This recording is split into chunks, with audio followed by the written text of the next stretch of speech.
नमस्कार मित्रांनो, आपल्या चॅनलवर तुमचे मनापासून स्वागत आहे। आज आपण बनवणार आहोत सगळ्यांच्या आवडीचा मऊसूत आणि रसाळ गुलाबजाम। घरच्या घरी अगदी सोप्या पद्धतीने कमी साहित्यामध्ये बाजारासारखे गुलाबजाम कसे बनवायचे ते आजच्या व्हिडिओमध्ये पाहूया। व्हिडिओ आवडला तर लाईक करा आणि चॅनलला सबस्क्राइब करायला विसरू नका। सर्वात आधी पाक तयार करूया। एका पातेल्यात 2 कप साखर आणि 2 कप पाणी घ्या। त्यात 2 वेलची पूड किंवा वेलचीचे दाणे घाला। गॅस मध्यम आचेवर ठेवा आणि साखर पूर्ण विरघळेपर्यंत ढवळत राहा। पाकाला हलकी उकळी आली की गॅस कमी करा। हा पाक खूप घट्ट नको, थोडासा पातळ ठेवा।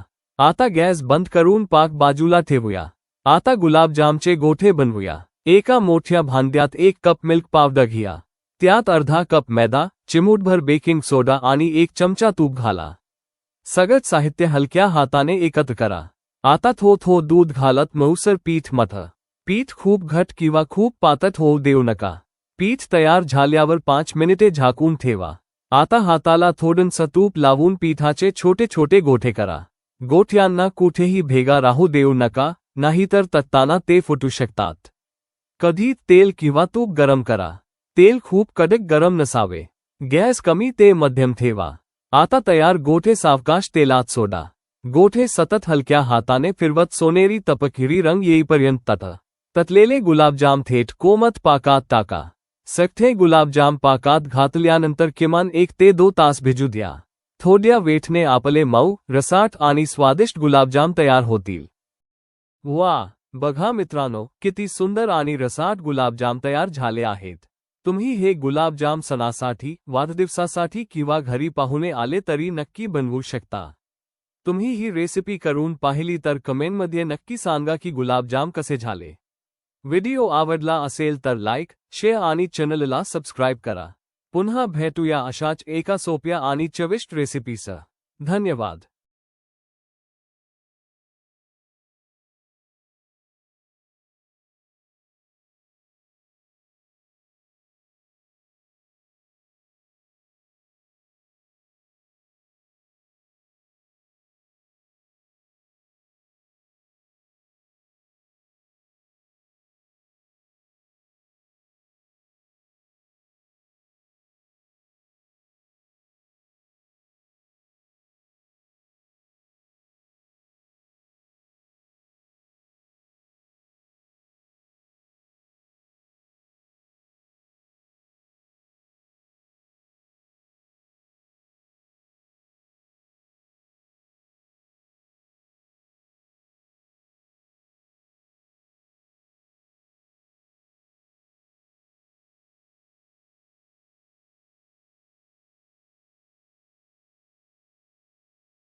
वा, बघा मित्रांनो, किती सुंदर आणि रसाळ गुलाबजाम तयार झाले आहेत।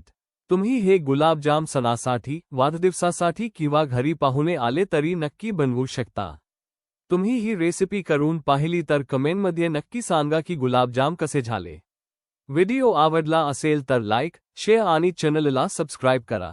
पुन्हा भेटूया अशाच एका सोप्या आणि चविष्ट रेसिपीसह। धन्यवाद।